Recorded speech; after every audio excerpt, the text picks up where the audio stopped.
지난 3장에서 살펴보았듯이 예수님은 군중과 제자를 구분해서 대하십니다. 수많은 군중이 그분을 따르는데도 제자들을 따로 불러내십니다. 오늘날의 정치인 같았으면, 오늘날의 저 같은 목사 같았으면 그렇게 하지 않았을 것입니다. 수많은 군중이 그분을 따르면 그 자체로 성공 아닙니까? 수많은 군중이 그분을 따르는데도 예수님은 만족하지 않습니다. 마치 그분이 이 땅에 오신 목적이 그것이 아니었던 것 같습니다.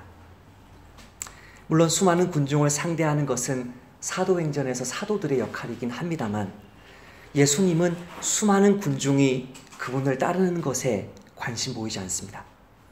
이미 말씀드렸듯이 그들을 고쳐주고요, 그들에게 복음을 전하고요, 귀신을 내쫓아주고요, 단 한 사람도 차별 없이 대해주시지만, 수많은 군중이 예수님을 따르는데도 불구하고 예수님은 제자들을 따로 불러내십니다. 머릿속에 한번 상상을 해보십시오. 예수님 뒤에 수많은 군중이 막 따라가고 있는데 예수님은 레위의 세관 앞에 딱 서가지고 너 나 따르지 않을래?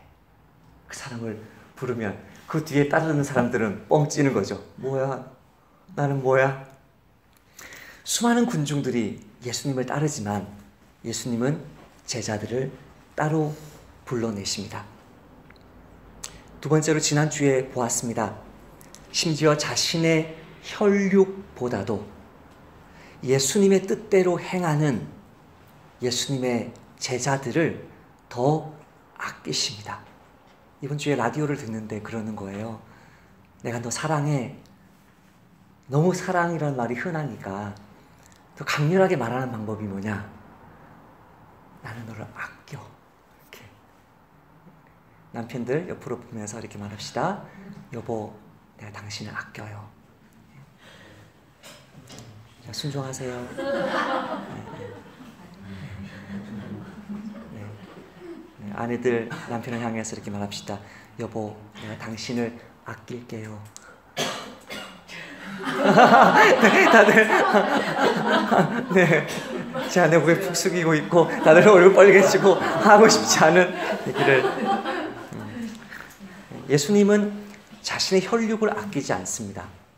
자신의 혈육을 아꼈더라면 그 먼 거리를 찾아온 그 어머니 만났을 것입니다. 그 4명의 형제들 만났을 것입니다. 그 누이 동생들 만났을 것입니다. 그러나 정말 무시하십니다. 자신의 혈육보다도 하나님의 뜻대로 행하는 제자들을 더 아낍니다. 오늘날 한국 교회 안에 복음에 대한 핍박이 없기 때문에 이 말씀을 무시하고 가볍게 여기는 것이 얼마나 많은지 모릅니다. 그러나 실제로 핍박을 받는 교회들을 보십시오. 핍박을 당하는 그 나라의, 그 민족의, 그 지역에 보십시오. 누가 정말 이 사람들을 아껴줍니까? 자기 가족이 아닙니다. 혈육이 아닙니다. 오늘날의 대한민국이나 미국이나 유럽이나 선진국에서도 정말 예수님을 정말 이렇게 믿기 때문에 핍박이 없는 것 같아도 자기의 그 자식이 자기 뜻대로 행하지 않는 사람을 보면은 정말 냉혹하게 내칩니다. 오두막을 보러 가신다는 소문을 듣고 저도 오두막을 한번 보려고 이렇게 지난주 예배를 마치고 오두막 보러 갔는데 영화관이 다 이렇게 문 닫고 안 되는 거예요. 그래서 잔잔하게 평화롭게 그 서서평인가요? 그 영화를 보았습니다. 제가 가장 존경하는 한국의 여선교사님이 서서평입니다. 제가 가장 존경하는 외국의 선교사님이 릴리아스 트로터입니다. 그 릴리아스 트로터와 비교해도 정말 손색이 없는, 전 세계에 내놓아도 정말 부끄럽지 않는 선교사님이 서서평입니다. 여성 선교사로서 남성 선교사가 할 수 없고 남성 선교사들을 부끄럽게 만들고 오히려 그 모든 열매들을 남성 선교사들에게 다 내어줬던 선교사님들입니다. 서서평과 릴리아스 트로터는. 그 서서평의 책을 읽고 선교사 때부터 설교에 인용하고 강의에 인용하고 제가 그분을 다 안다고 생각했는데, 그렇게 착각했는데, 그래서 손수건을 안 가지고 간 거였는데 1시간 반 내내 울었습니다. 눈물만 흘리면 감당이 됩니다. 근데 콧물이 1시간 반 흘러버리면 감당이 안 됩니다. 이걸 어디에 닦습니까? 극장 시트에 닦겠습니까? 어디에? 제가 양복을 또 입고, 평일이면 제가 바지에 닦지요. 양복을 입고 이걸 어디에 닦는다는 말입니까? 손등에 했다가 말르게 기다렸다가 손에 모았다가 영화 끝나서 한 손 양손 가득히 저의 콧물이 담겨있는, 주체할 수 없는 이 민망함. 옆에서 아들이 막 콧물을 자기 손으로 찍으면서 놀리고요. 아, 눈물인 줄 알았구나. 그거 보면서 너 콧물이었어 아빠. 미안해 준서야. 네, 영화 끝나자마자 그냥 화장실 뛰어가서 손 씻고 세수하고 코 풀고. 그 서서평은 자기 모친으로부터 버림받은 아이였습니다. 그 모친이, 하녀였던 그 모친이 이번 주 수요일에 제가 설교했던 원치 않는 그런 임신을 당한 후에 그 아이를 낳았습니다. 그리고 자기 노모에게 아이를 맡겨버리고 자기는 미국으로 돈 벌러 갔습니다. 8살 될 때까지 자기 주변에 아무도 없었습니다. 그때는 독일은 지주의 아이는 학교에 첫 줄에 앉고요. 그 다음에 자영업자 앉고요. 그냥 일반 농민 앉고요. 제일 뒤에 농노의 자녀들이 앉았다고 합니다. 서서평은 제일 뒤에 앉아서 컸던 아이입니다. 반에 있는 아이들이 누구도 그 아이와 놀아주지 않았습니다. 오늘 만약 한국 같았으면 스승의 날 때 아무것도 선생님에게 갖다 줄 수 없고 갖다 주도 무시를 당하는 그런 아이였을 것입니다. 자기 엄마가 그렇게 아이를 버리고 가버렸습니다. 비가 오는데 혼자서 막 비 오는 날에 이렇게 뛰놀기를 좋아했다 그래요. 아무런 친구들이 없으니까. 비 오는 날에 그냥 뛰어놀면서 자기 스스로 자기와 대화하는, 그렇게 놀던 아이인데 8살 되던 해에 그 할머니가 돌아가시자 친척이 아무도 없는 거예요. 사생하니까. 그 엄마를 만나러, 주소만 가지고 있는 그 엄마를 만나러 배를 타고 미국에 갔는데 엄마가 자기 딸인 척 해주다가, 카톨릭인 엄마거든요. 성당 다니는 엄마거든요. 서서평이 예수님을 만나니까 우리 가족을 배반했다고. 그게 예수 믿는 건 줄 아냐고. 광신도라고 너는. 그러면서 그 아이를 쫓아냅니다. 두 번째로 버림받는 것이죠.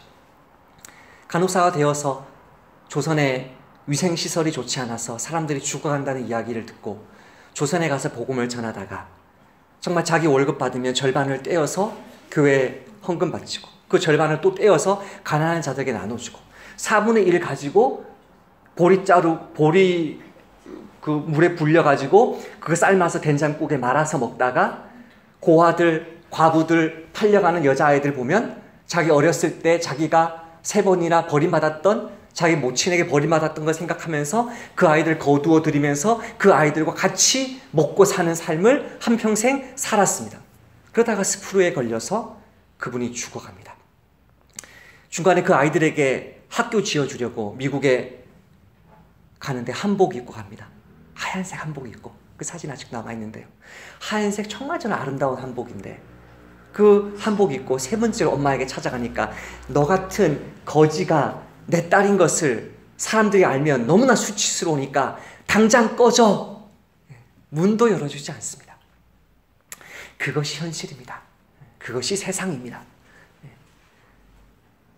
자신의 혈육보다도, 자신의 어머니보다도, 자신의 형제보다도 예수님이 나를 맞아주시고 나를 존중해주는 조선 사람들이 나를 맞아주고 조선에 세워진 주님의 몸된 교회가 나를 내 혈육보다도 더 아껴준다는 사실을 서서평 선교사님은 온몸으로 체험했습니다.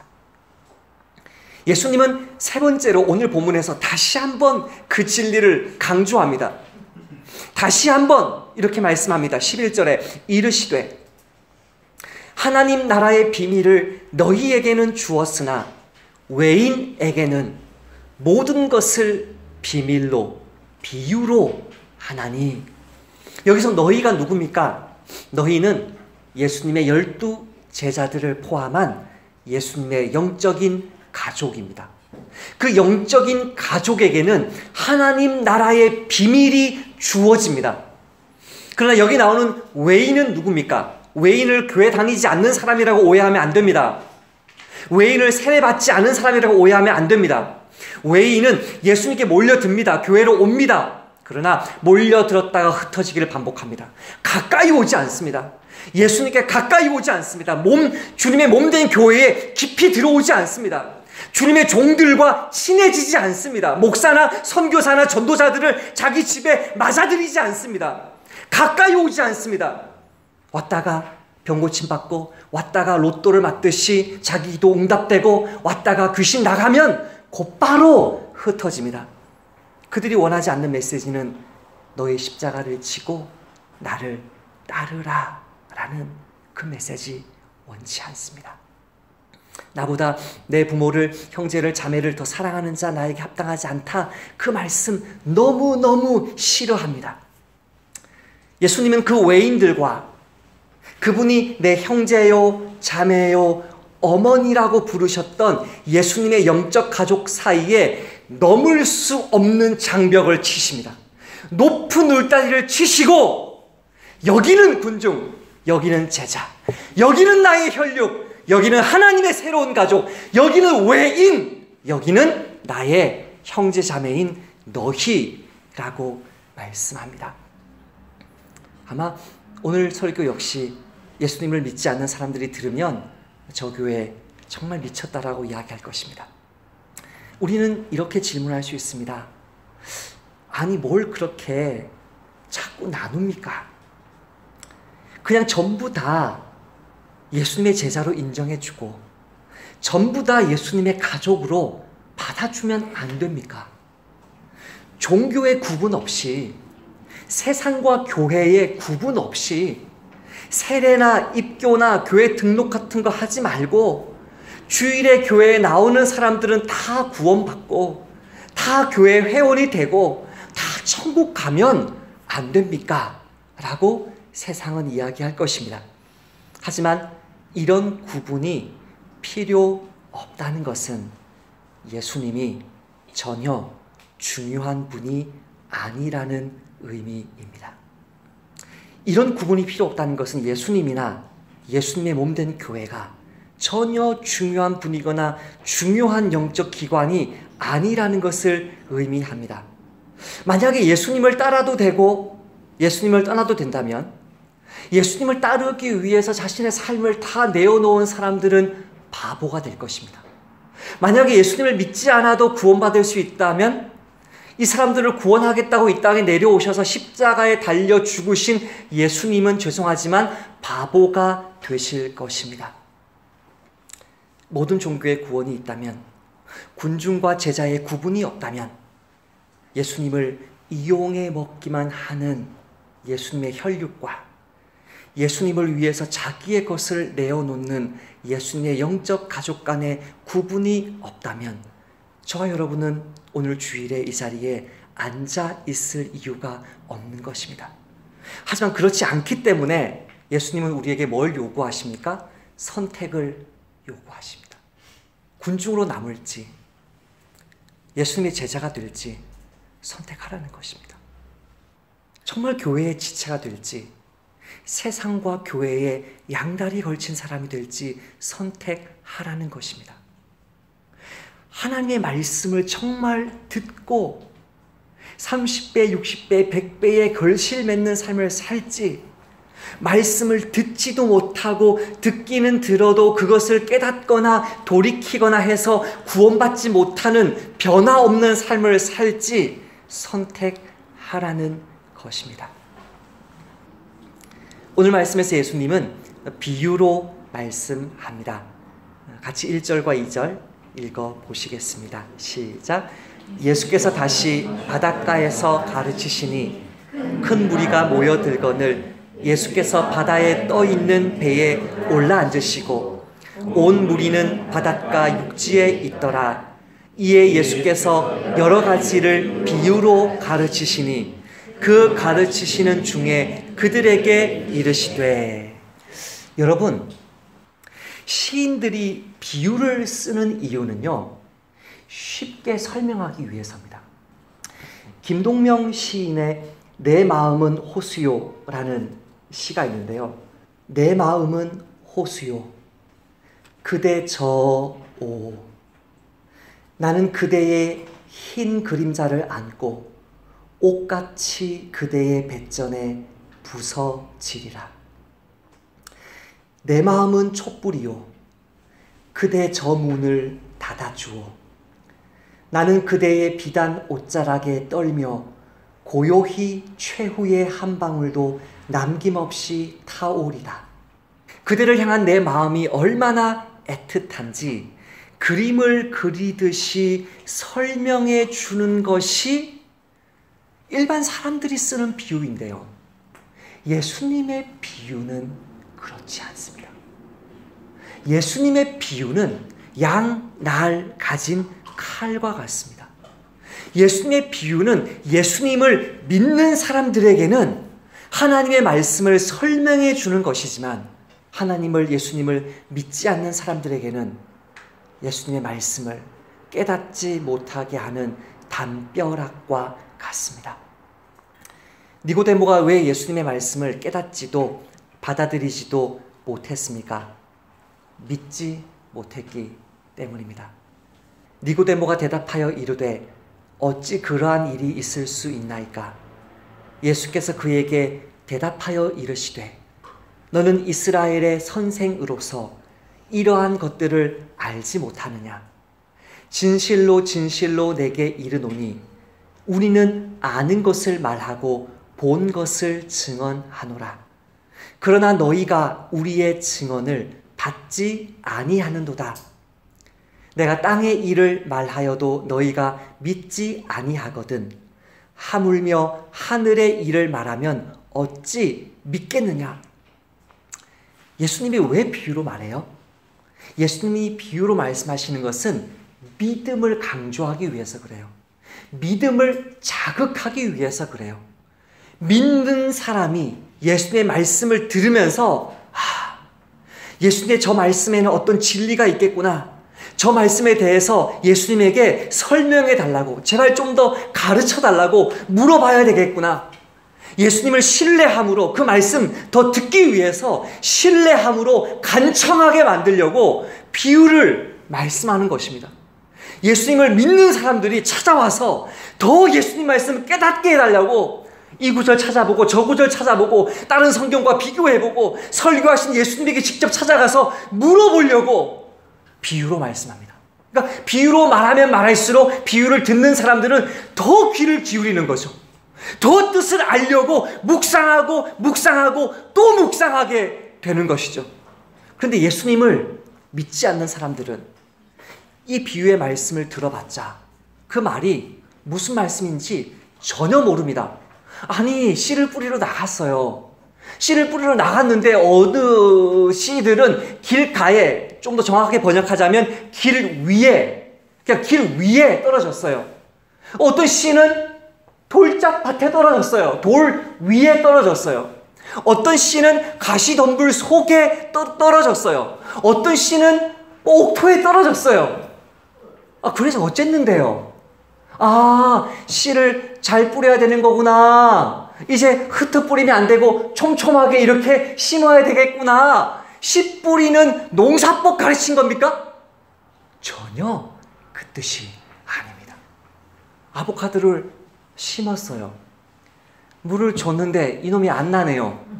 한 달 기다리고 2달 기다리고 3달 기다리고 1년을 기다려서 안 나서 열받아가지고 파다가 이게 부러져 죽은 거예요. 그래서 어쨌다는 거예요?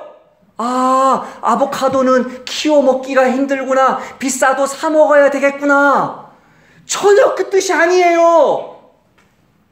예수님이 비유로 말씀하시면 이 비유로 말씀하신 예수님이 무슨 뜻으로 이 비유를 말했는지를 가서 물어봐야 되는 거죠. 그분이 직접 왜 그 이야기를 했는지, 왜 그 비유를 이야기했는지 그분이 직접 설명을 해줘야만 저분이 예수님이구나, 내가 믿는 예수님이구나, 저분이 내가 신뢰하는 선교사님이구나, 그분이 설명을 해야만 믿음이 있는 자만, 들을 귀가 있는 자만 예수님의 말씀을 더 깨닫고 더 알고 구원받고 열매 맺는 삶을 살게 만들고, 또 한편으로는 그 설교자를 신뢰하지 않는 사람은, 그 예수님을 신뢰하지 않는 사람은, 성경 말씀을 하나님의 말씀으로 믿지 않는 사람은 아무리 읽고 들어도 그 말씀이 내 것이 되지 못하도록 만드는 것이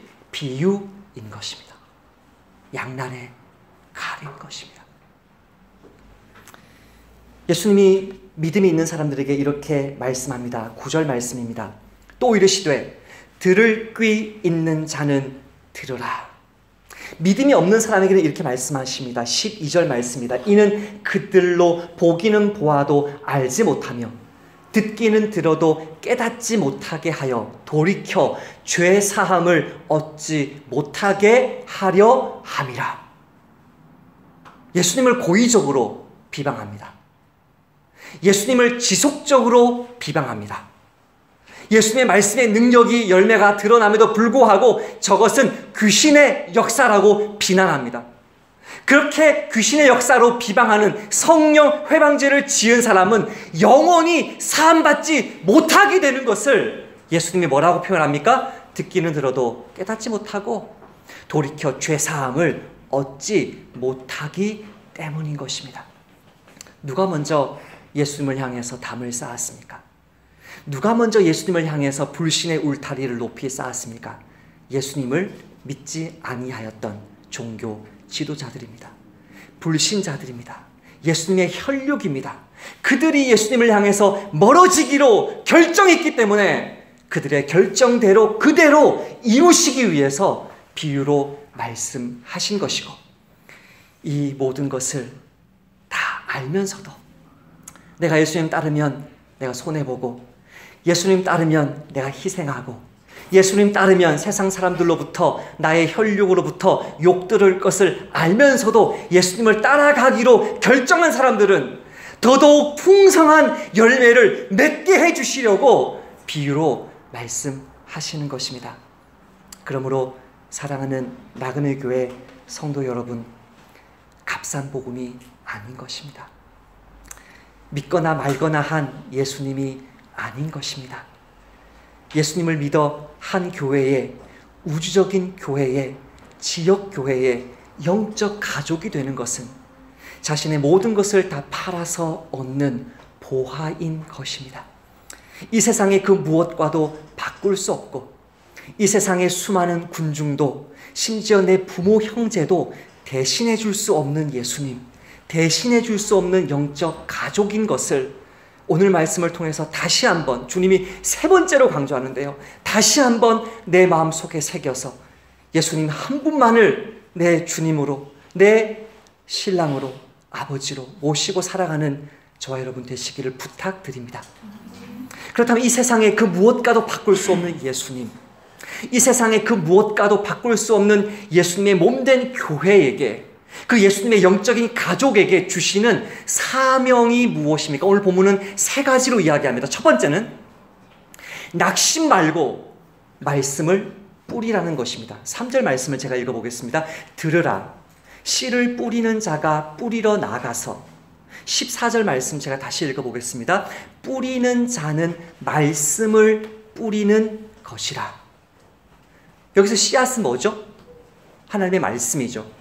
말씀을 뿌리시는 분은 누구죠? 하나님 나라가 가까이 왔다고 말씀하시는, 회개하라고 복음을 전하시는 예수님입니다. 그런데 잘 보세요. 뿌리시는 예수님에게 어떤 문제가 있다고 나옵니까? 그런 말 없습니다. 그 씨앗 자체에 무슨 문제가 있다고 나옵니까? 그렇지 않습니다. 뿌리는 분은 예수님이고 그 씨앗은 하나님 나라의 그 복음의 말씀인데 도대체 무슨 문제가 있겠습니까? 근데 확률적으로 한번 보세요. 하나는 길 위에 떨어지고요, 또 하나는 돌짝 위에, 돌짝밭에, 가시밭에 떨어지고 마지막에 이 옥토에 떨어진다는 거예요. 그러면 넷 중에 셋은 뭐예요? 실패해요. 도대체 왜 실패하는 건데요? 예수님이 잘못이 있습니까? 말씀이 잘못이 있습니까? 아니요. 실패하는 것은 철저히 그 말씀을 듣는 사람에게 문제가 있는 것이죠.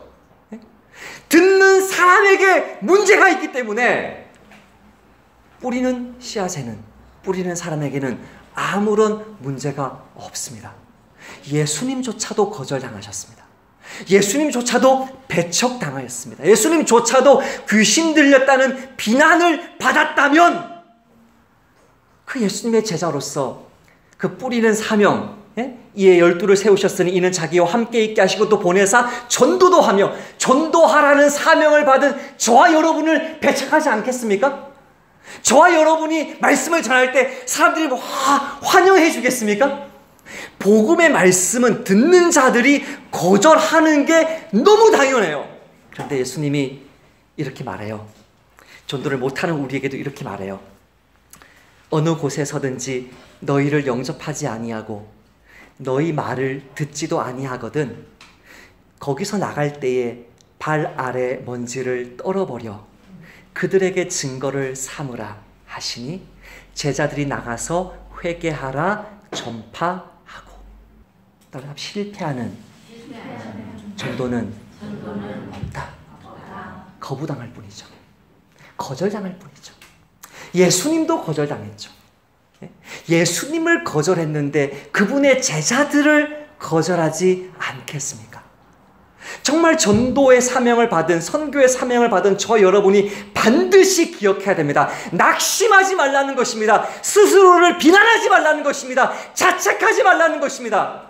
왜 내 주변에 여전히 불신자가 있고 왜 내 자식이 여전히 예수님을 안 믿고, 낙심하지 말고 절망하지 마라. 뭐 해라? 계속 말씀을 전해라. 계속 만나는 사람마다 회개하라고, 돌아서라고, 하나님을 주인으로 모시라고 선포하는 것이 저와 여러분에게, 하나님의 가족에게 주신 첫 번째 사명입니다. 하지만 이 첫 번째 사명을 감당하려면 내가 먼저 하나님의 말씀을 받아야 됩니다. 그래서 두 번째 사명으로 나아갑니다. 4절 말씀입니다. 함께 읽겠습니다. 시작. 뿌릴새 덜어는 길가에 떨어짐에 새들이 와서 먹어버렸고. 두 번째 사명은 하나님의 말씀을 사모함으로 경청하는 것입니다. 우리가 아주 어렸을 때는 굳이 동화가 필요 없었다. 아무 이야기로도 충분했고 사는 것 자체가 흥미로웠다.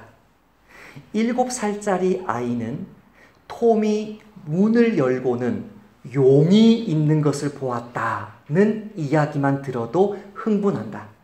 하지만 3살짜리 아이는 톰이 문을 열었다는 이야기만 들어도 흥분한다. 여러분, 무엇이 문제입니까? 성경 말씀을 읽을 때마다 정말 여기 있는 글처럼 아무 이야기로도 충분해야 되는 것 아닙니까? 성경 자체가 흥미로운 것 아닙니까? 우주 만물을 지으신 하나님이 악하고 못난 나에게 러브레터를 쓴 건데 그것 자체로 떨리는 것 아닙니까?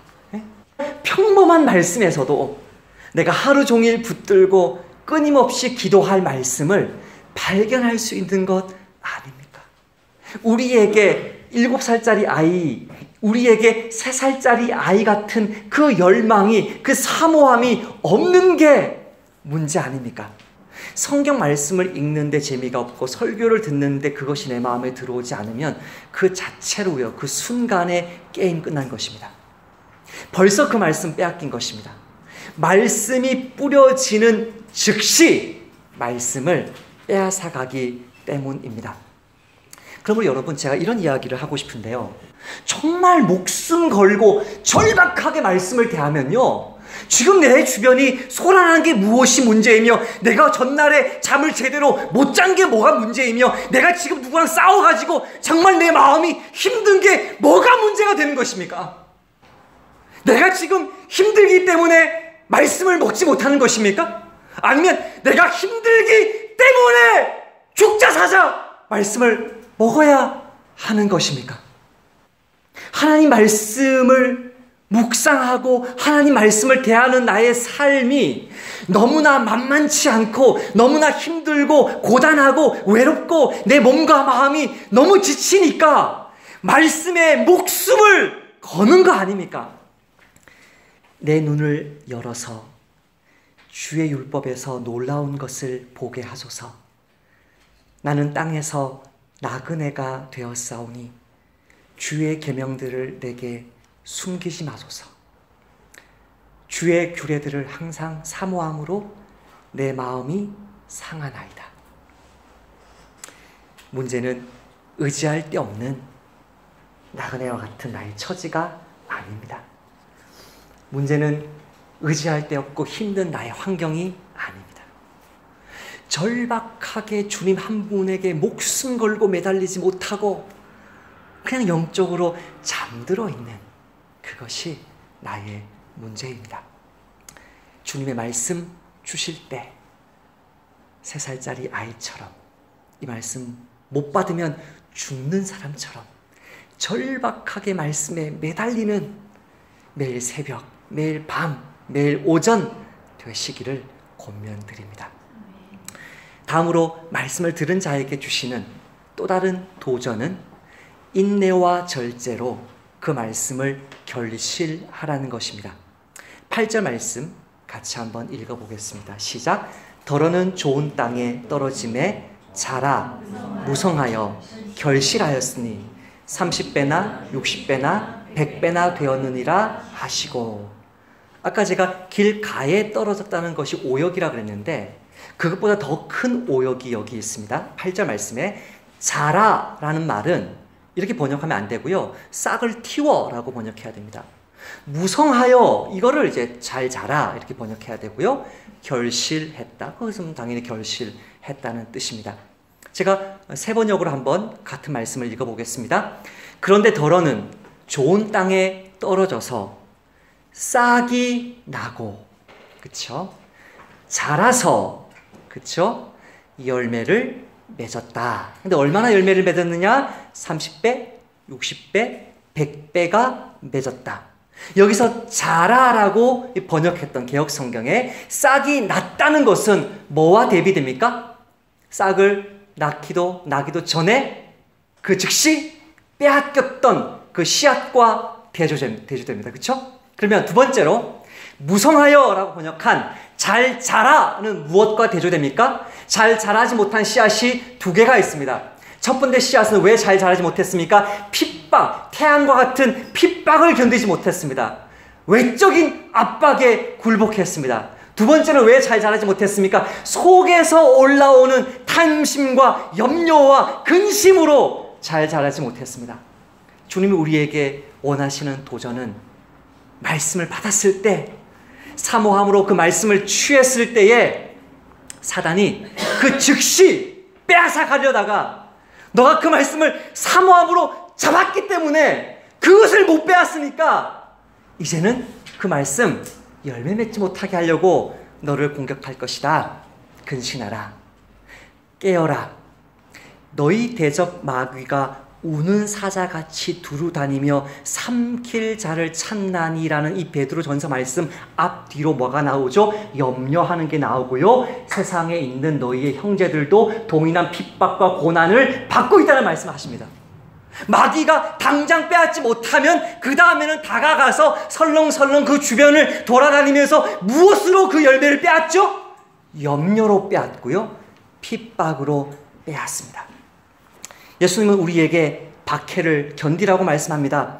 예수께서 이르시되 내가 진실로 너희에게 이르노니 나와 복음을 위하여 집이나 형제나 자매나 어머니나 아버지나 자식이나 전토를 벌인 자는 현세에 있어 집과 형제와 자매와 어머니와 자식과 전토를 100배나 받되 박해를 겸하여 받고 내세에 영생을 받지 못할 자가 없느니라. 박해를 피한다는 것은 곧 영생을 받지 못한다는 것입니다. 박해 때문에 하나님 나라의 복음을 포기한다는 것은 그 복음에 담겨있는 영생을 포기한다는 것입니다. 말씀 때문에 일어나는 박해를 그대로 받아내시는 저와 여러분 되시기를 축복합니다. 두 번째는 유혹에 대해서 이야기합니다. 세상에 있는 모든 것이 육신의 정욕과 안목의 정욕과 이생의 자랑이니 다 아버지께로부터 온 것이 아니요 세상으로부터 온 것이라. 이 세상도 그 정욕도 지나가되 오직 하나님의 뜻을 행하는 자는 영원히 거하느니라. 똑같죠? 아까 박해를 이야기한 것과 똑같이 영생을 이야기해요. 육신의 정욕을, 안목의 정욕을, 이생의 자랑을, 그것이 없다고 근심하는 것, 그거 버리지 않으면 영원히 거하지 못한다고 말씀합니다. 말씀을 맺겠습니다. 이런 오해가 있습니다. 나는 지난 30년간, 40년간 하나님의 말씀을 읽고 또 읽었는데 왜 내 삶이 그대로인가? 나는 지난 수십 년간 수도 없는 말씀을 들었는데 왜 내 삶은 변하지 않는가? 여러분, 이렇게 질문해 봅시다. 나는 정말 하나님의 말씀을 수도 없이 제대로 듣고 읽었습니까? 성경 말씀을 읽을 때마다, 설교 말씀을 들을 때마다 정말 그때마다 그 말씀이 내 속에 심기워졌습니까? 이는 비와 눈이 하늘로부터 내려서 그리로 되돌아가지 아니하고 땅을 적셔서 소출이 나게 하며 싹이 나게 하여 파종하는 자에게 종자를 주며 먹는 자에게는 양식을 줌과 같이 내 입에서 나가는 말도 이와 같이 헛되이 내게 되돌아오지 아니하고 나의 기뻐하는 뜻을 이루며 내가 보낸 일에 형통함이니라. 한 말씀만 제대로 간직해도요, 핍박과 유혹 속에 끝까지 그 말씀 붙들면 내가 기뻐하는 뜻을 나그네 교회에 이루어 주실 것입니다. 내가 보낸 일을 내 삶에 이루어 주실 것입니다. 정말 그 말씀이 나에게 심겨졌습니까? 정말 그 말씀을 내가 지금 간직하고 있습니까? 어떤 핍박이 찾아와도, 어떤 유혹이 찾아와도 말씀을 붙들고 있습니까? 그러면 하나님이 언약 백성에게 허락해 주신, 하나님의 영적인 가족에게만 허락해 주신 30배, 60배, 100배의 결실을 맺을 줄 믿습니다. 이번 한 주도 나에게 부담이 되고 내가 듣기 싫고 순종하기 싫고 심지어 내 마음에 들지 않는 성경 구절이라 할지라도, 설교하고 싶지 않는 본문이라 할지라도, 심지어 말씀을 듣고 싶지 않은 목사님이 지금 라디오에서 설교하고 있다고 할지라도 그 말씀을 내 마음에 심고 그 말씀이 끝까지 내 속에서 주님이 기뻐하시는 일을 이룰 때까지 지켜내시는 복이 저와 여러분에게 넘치시기를 주님의 이름으로 축복드립니다. 주님, 오늘도 주의 말씀을 내 마음에 간직합니다. 끝까지 지켜내어 우리 세상 사람들이, 나의 혈육들이 예수님을 정말 목숨 걸고 따르지 않는 사람들이 이해할 수 없는 놀라운 열매들이 내 삶에, 우리 교회의 열방에 맺히게 하옵소서. 예수님의 이름으로 기도하옵나이다. 아멘.